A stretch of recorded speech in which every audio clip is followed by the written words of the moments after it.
Welcome to With All Due Respect. This is a podcast for women over 40 who are looking for sane, frank advice about their health and wellness, especially through and after menopause. I'm Amanda Thebe, a personal trainer and nutrition coach, and the author of the best-selling book, Menopocalypse: How I Learned to Thrive During Menopause and How You Can Too. I'd love you to join me every week as I chew the fat with some fab guests on hot topics that directly impact you. I also know the power of conversation is lost, and there's nothing better than sitting down for a natter with your mate and putting the world to rights. And that's exactly what I'll be doing with this podcast. We'll really get to know my guests, warts and all. I've made it my mission to help you by exploding a few myths and presenting you with plain, simple facts. These inspiring conversations will hopefully empower you to be a healthy, strong, resilient bitch, just like me. Before we get started, don't forget to hit subscribe and leave a review, and then visit me at amandathebe.com. And now let's get started on today's show.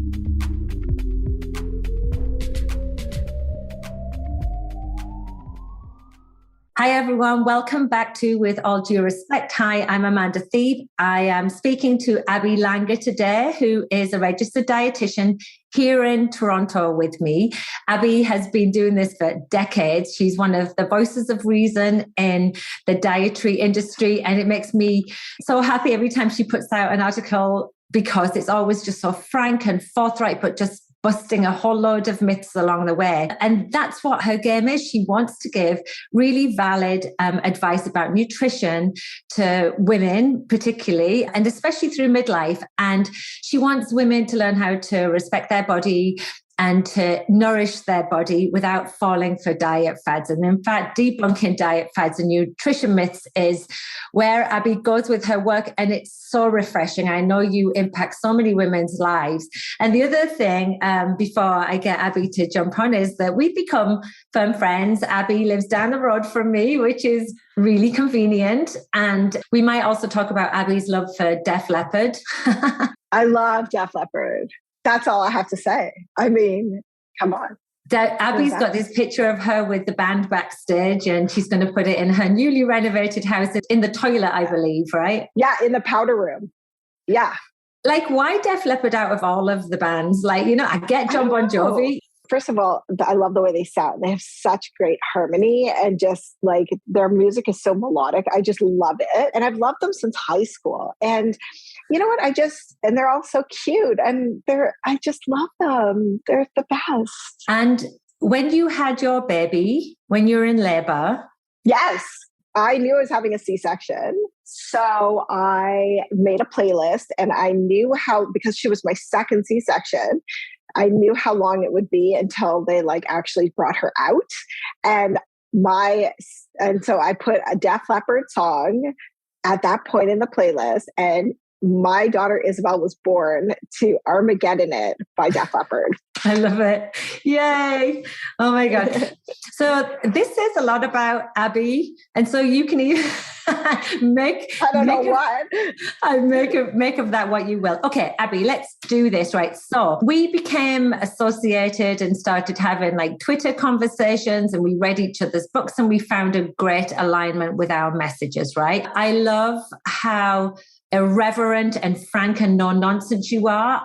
I feel like I'm the same way, but I don't come with added credentials that you do when it comes to the nutritional conversation. And so what made you decide that that's what you wanted to do? Because you've worked in clinical nutrition, you've helped people, from a dietetic standpoint. So why now have you become the Mythbuster, essentially, which we love, by the way? You know what? I just thought I saw so many people getting swindled, and there's so much misinformation. And at some point I was just like, that's enough. I have to say something. I couldn't hold my fire anymore. That was right at the beginning of when I made my business. That's how it started, really, was that I started to write a blog, and this was 2012.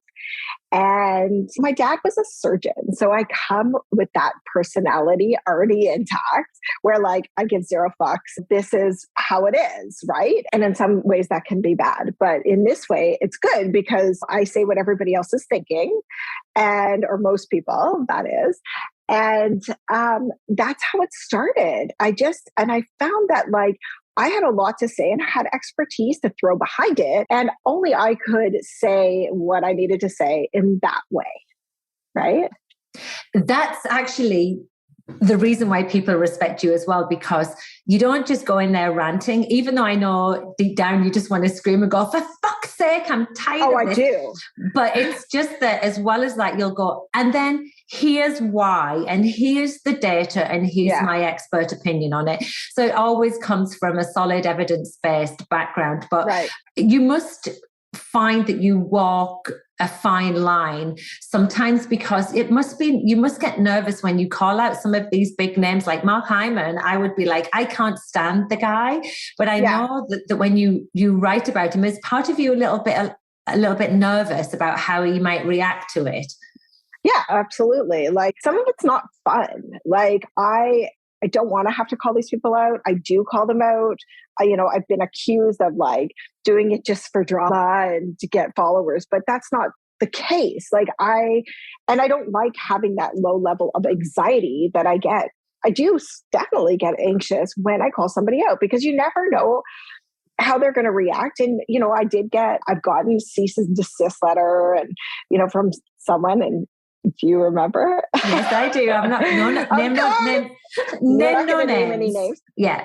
It is scary. And even when I call out like companies like Beachbody or whatever, like I get hate mail, but I'm not really worried about that. I'm more worried about two things. First of all, that something I'm saying is wrong.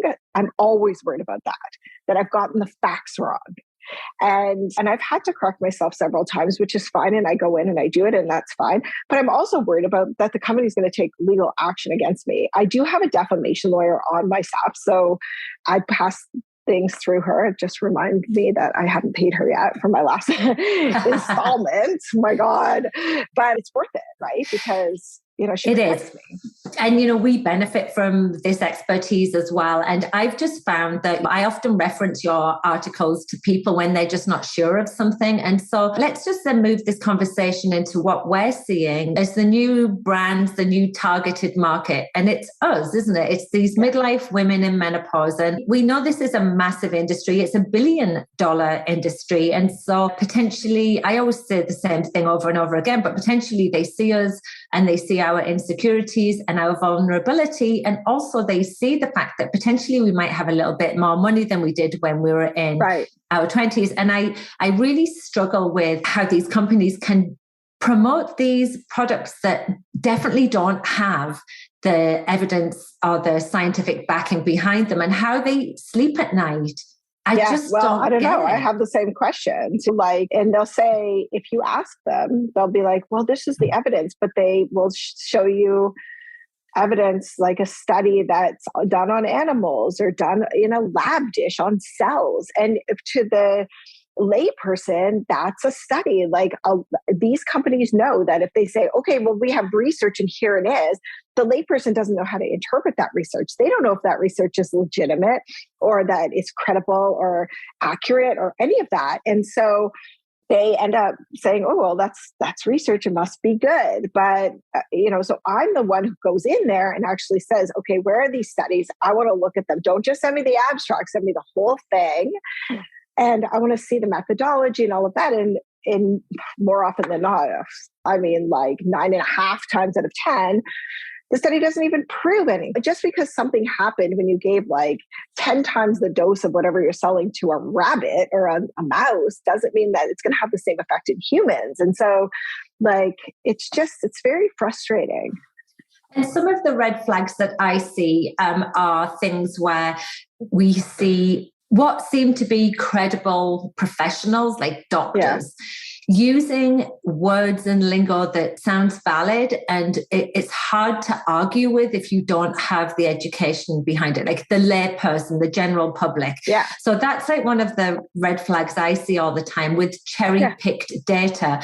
But then I also see what they do in a really clever way, and it's talk about things that we know are actually valid, but then back it up with invalid solutions. And it's just such a quagmire when you get involved in that. Yeah. So can you tell the listeners here just like a couple of red flags to look out for that might make this process easy? And then I want to talk about your program that you're doing, because you're literally educating women how to identify these red flags, right?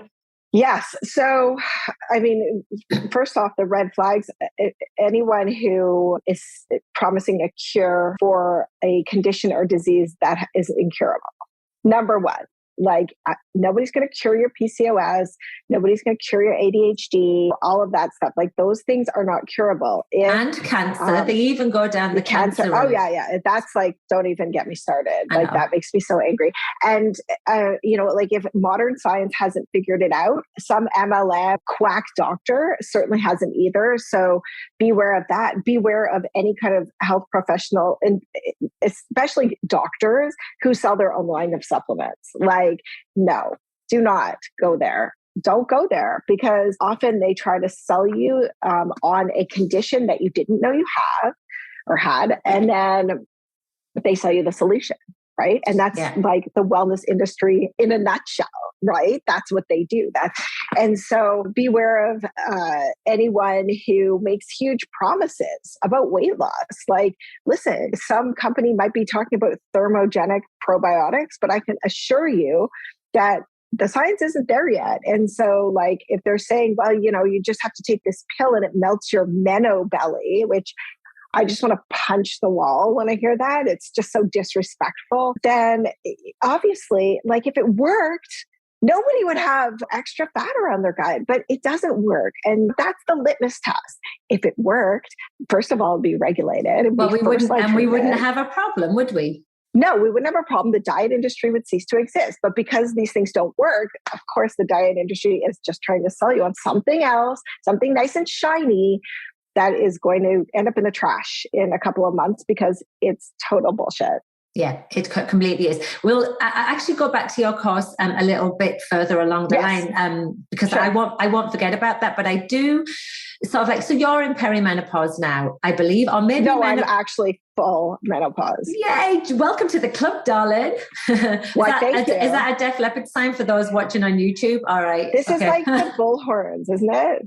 This is like right on. If you're listening on audio, like we're doing funny things with our hands, and I don't know what they mean. I'm so not cool. So you're in menopause. And you're open about it like I am, but you feel like you've had an easier ride than some women, don't you? But you still see some changes. And so can you sort of tell us a little bit about what perimenopause and menopause has been like for you? Do you want to talk about how hairy my face has gotten? Oh my God, what? We were doing a live the other day and somebody said, that's not the peaches I want. Not the peach fluff on my face. Yeah. No, it's like really, I'm like, wait, what? I was in perimenopause for a really long time. Like I think I went in, I'm 49 now, and I went into perimenopause in my early 40s. It started with like just skipping a period here and there. And then I would get hot flashes for a couple of weeks, and then they would go away for like a couple of months. And it was just like stop, start. And then, like it's just the last year I got my period like once. And then this past year, it's been nothing since November of 2021. I mean, since November of 2020. So I went into menopause officially in 2021. And my symptoms are not a big deal. Like I've seen, of course, the fat redistribution. My body's shaped a bit differently. I have more fat around my middle now. I get tired, but I don't know if that's menopause related. I'm on hormones, and I mean, they seem to work for me. The reason why I went on hormones was because I was having hot flashes, which I feel like they're so normal, we shouldn't medicalize them, but they were becoming quite uncomfortable for me. But also I wanted to protect my heart and my bone. And those are the two things that I was really concerned about. I mean, I've got enough issues. Like I don't want to mess with bone density, and I don't want to mess with heart disease. I have heart disease in my family. So I ended up going on hormones, and I sleep really well when I take the progesterone. It's amazing. But you also support everything you do from lifestyle perspective, as well as taking the hormones for the heart and the bones. You exercise, you do strength training, you try and manage your stresses, and you're very much like me in that message that it's one part of it. It's not the solution. Yeah. Oh, yeah. Yeah. You know, like nothing is the solution to no one thing. I am active 4 times a week at least. I have a Peloton. I do a lot of weight training. I've actually shifted from mostly cardio to mostly weight training. And honestly, like I'm the kind of person, I'm lucky though, when I sneeze, I get a new muscle. Like I'm a really solid, my thighs are like crazy, but it's good. Like I'm happy about that. I used to be like, ew, look at my thighs, they're so big. But I feel the same way. It's like you get strong and you start taking up space and it's like, oh, my back feels bigger and that feels good. It's like awesome. And it looks awesome. And I feel so good. And weight training, like they have such great weight training. I'm not working with Peloton, but they have such great weight training classes. And I do it here. I have like all my weights and it's really fun for me. Like I catch myself smiling. You have to find something though that you love doing. Yeah, exactly. You know, and just encouraging movement most days is just really important as we age, just for overall health. Hard. Yeah, I know. And but if you want to follow Abby on Peloton, she's Aggressive Salad. I love that name. It's sort of like your personality as well, isn't it? I love it.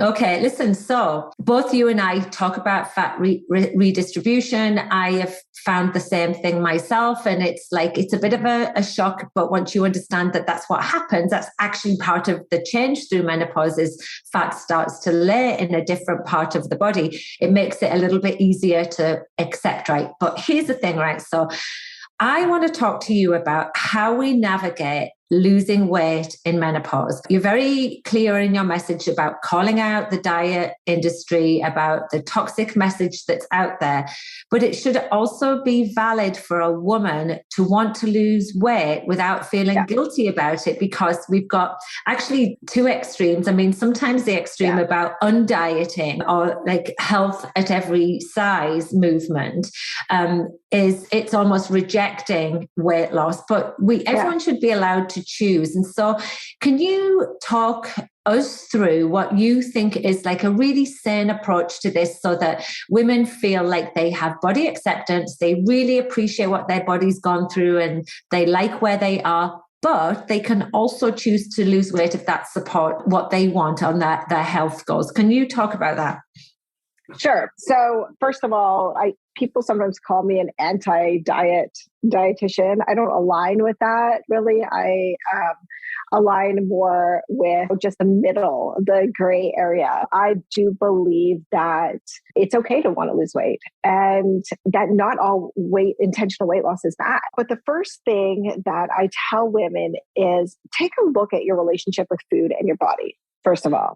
Because I think that really speaks to how we make the choices around food and how we feel about ourselves, and clean up any of that stuff there. And I talk about it a little bit in my course, but it's mostly in my book, Good Food, Bad Diet, where I teach people, women and men, to really take care of their negative core beliefs around themselves and food and eating and how they look. Because no matter what you do to your diet, if all of that junk is under all of those reasons, like, for example, believing that you're not good enough unless you weigh a certain amount, or believing that people are going to like you if you're fat, or gaining weight is the worst thing ever. Like, those are all negative core beliefs, and a lot of us have them, and taking care of them ensures that you have a relatively smooth sailing forward in terms of any dietary changes you want to make. I just want to make a point about that before you do and then, because I do want to hear the and then. But and so I think it's really important now to normalize that conversation, because the people that think like that often then feel guilty for thinking like that. They're like, I shouldn't be so down on myself, but I hate the way I look. And it's like this forever going round in a circle. I think that we can both admit that we feel like that at times. And it really is where the hard work happens, and you need to sort of stop and take stock and really just find the peace and the time to have different conversations with yourself. I sort of talk about it a little bit in my book too. And I know that's exhausting. And that's like a continuum. That's not an end goal. That's like something we always need to be like thinking about. Of course. And when you've been most of us have had these negative core beliefs since childhood. So like if you've been thinking the same way over and over again, this negative tape playing over and over again in your head for decades and decades, it's not going to go away in 2 days. You have to identify where it's from and what it's saying, and then learn how to sort of shush it. And then after that, it's a matter of like figuring out what you're doing and what's not working for you. And many women our age are super busy and they don't, take the time to exercise and don't have the time to exercise, or they're relying on ultra processed food or whatever. I mean, and we all do it, right? I like a good Oreo every once in a while and whatever. But It's like sometimes we're not eating enough vegetables. Sometimes we don't get enough protein. Like, so just look, it's not about like cutting things. I always say be a pencil, not an eraser. So add things to your diet. Don't take them away. That's the difference between what I do and what other people do who say, well, you should lose weight. It's like, I don't take things from people. I add things back into their diet. So they're happy, they're satisfied. They don't feel like they're being restricted, and it's all good. Like they feel free to like live their best lives. And when you have this approach, this balanced approach, and essentially that's what we're talking about, having a balanced approach to eating without all of the associated emotions. It's trying to like deal with the emotions, which we know can sometimes take a long time, but with a balanced approach to food, it allows you to make better choices. It stops you being stuck in the mud. Like, because sometimes I know women that will, not personally, but within my community, that will say things like, I don't come downstairs on an evening because I'll just snack. So I'd rather, or I won't go out for a family meal because it's Italian and it's pasta. And I mean, it's so sad to hear this is the narrative we heard like in the 80s and the 90s growing up. And let's going. Yeah, let's move on from that now. Let's like give women the permission to just push that shit aside and start really looking at the best way that suits them. And often I don't agree with diets. I don't agree with women being told to eat particular things or remove food groups. I know you don't either, but often women are looking for absolute direction. They don't just want to be told, eat a balanced meal. Yeah. Or look for it. And so I think that, but then we fall into the meal plan or the rules. And so I think that I personally think it's really important to give guidance and education. And when you give guidance and education, that's where change can happen. Right. I feel the same with the menopause conversation too. I also feel with the menopause conversation that when you give guidance and support, they are able to make better choices. Yeah, I think there's too many rules. Like I see people doing like this like Gina Levy program, for example, in Toronto, and there's so many rules. Like, how are you going to live with those rules? Like, what is it doing to the rest of your life? Like, so you're going to lose weight, but what are you also losing? What are you losing? Like socially, emotionally, like those are really valid parts of our lives that we have to consider. Like, I don't give a shit like how much weight you've lost. You're not truly healthy unless you're emotionally healthy and physically healthy, right? But I think like that's the thing is like we've been trained to be like, I have to be thin and I have to lose weight at any cost. I'm not even going to think about how my kids are watching me count out friggin' 10 almonds, or like I'm not eating in the morning, or Gina says that I can only have raw vegetables for a snack once a day. Like that's awful to show your kids, first of all. And I know a lot of people who are on this program who have, and other programs who have kids watching them. But also like, what if you want something else to eat? Do you then feel super guilty? And you're like, it's then we know sad. what happens. We know what happens when people go off plan. Right. Yeah. They feel like shit. And then they start eating. Then they start eating. And it's human nature. That's exactly how we are. And so Yeah. And I mean, we get sent diets all the time. Like at the moment, the one that's really highlighted in my community is the Galveston diet. And I'm really upset about it. And I know you've done a review on it if anyone wants to watch it. And I have a couple of issues with it. And the main thing is it's led by an OBGYN. So it's led by a doctor. So there's the appeal to authority there, who doesn't have nutritional training, but I believe it's done some type of functional nutritional training since then. And her program is so low calorie and so mired in rules and restrictions. It's keto and intermittent fasting at the same time. Like, why do you want to do that? What are you going to do that forever? Because if you don't do it forever, you're going to gain the weight back.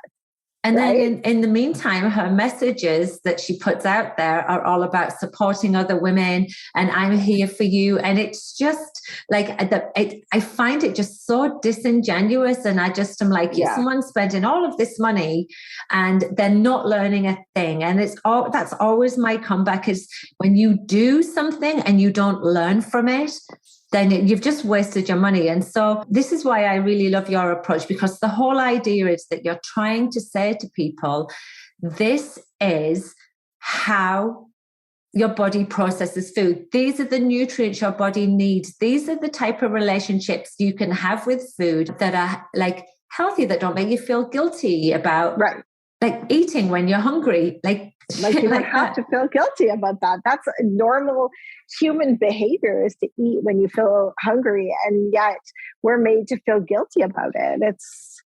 And so but the thing really is sad. And the thing is with that message though, is like you and I both know that if weight loss is the goal and you approach it from this perspective, it's going to take longer.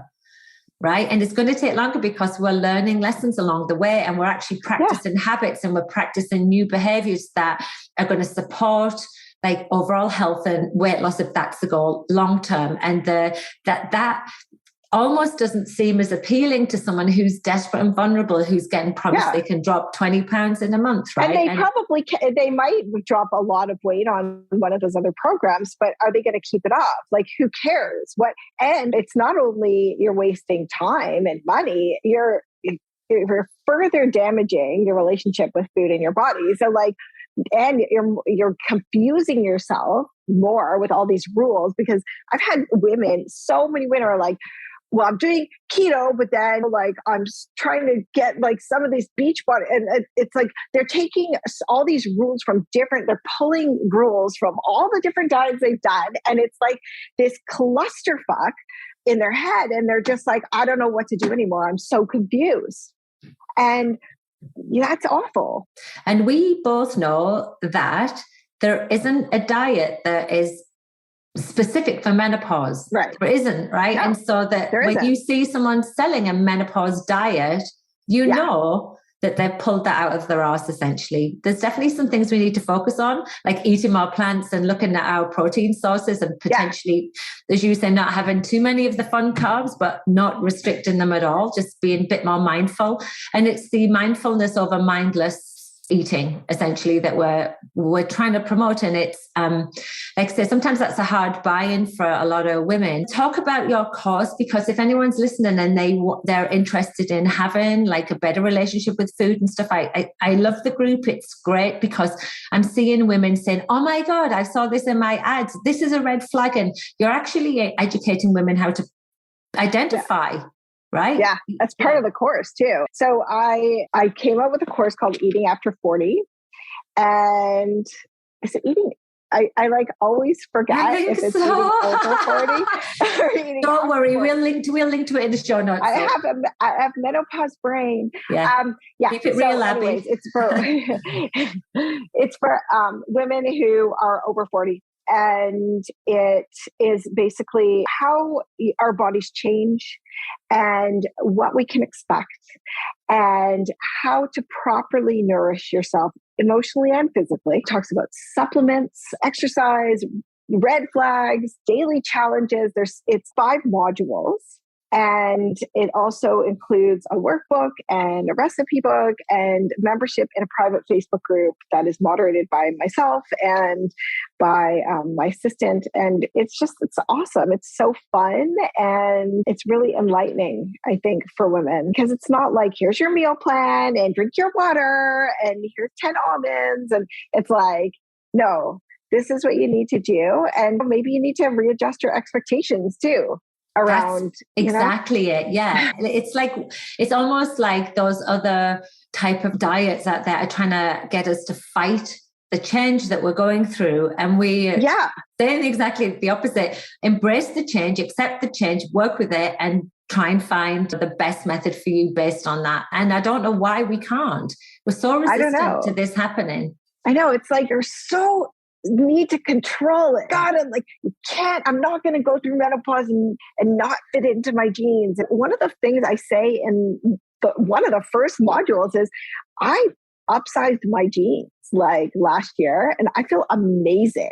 Like I'm not squishing my stomach into these whatever size jeans that didn't fit me and haven't ever fit me, to be, honest.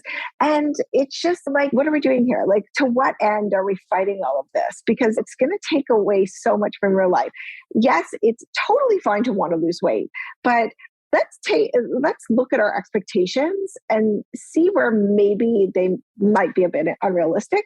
Maybe they're not, and let's just focus on feeding ourselves and nourishing ourselves and not destroying our relationship with food in our bodies. Yeah, it's like this whole picture approach to, to how we can be the best versions of like what we want to be, I suppose, right? I hate that whole expression, but you know what I mean? Like, it's literally like just working with where we are. And I've found that to be enlightening for myself. When you stop resisting and start like just diving in, going in for it, getting your feet dirty. It's just like, okay, right, here we are. And it doesn't mean it's going to be easy, but I like it. And I've noticed in your groups that some women are having real light bulb moments.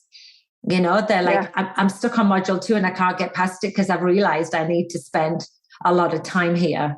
Isn't that awesome? Yeah, it is. It's really great. I love it. And it's such a community. And in women, I've seen quite a few women say, it's so nice that I'm not alone in this. Like, I can talk to you guys and we're all going through the same thing. And it's fantastic. And it's so lovely. And so as we come to an end, I'm going to throw a random question at you, which isn't random because I already had it planned. One piece of advice could you give to women in menopause who are really struggling like right now? And it can be either about body image perception or just struggling in life because they're challenged. Like, can you give them any sort of like words of wisdom? I can. And they are, when the end of your life comes, as it will for all of us, are you going to wish that you didn't focus so much on what you look like? Are you going to be happy that you went out and lived your life? Because life is about experiences and the beach doesn't give a shit about how you look. And you are capable. Do not hold yourself back. We get one go around in this world. Grab it by the balls and live your life. Do not let your weight, your body, any of that hold you back, because it's not worth it. Yep. Life is for living. Life is for living, for sure. Thank you so much, Abby. Abby, where can we find you? If anybody wants to, everyone who's listening should know you, but where can we find you, Abby? On Instagram at Langer Nutrition, on Facebook at Abby Langer Nutrition, and on Peloton at Aggressive Salad. And of course, your website as well, where all your Langer Nutrition. Abby Langer Nutrition, where all of the articles are. And I can guarantee you, if you've got a question about our diet, do Abby Langer in the diet name, and there's likely to be a review there, I would suspect. Thanks so much, Abby. Most likely.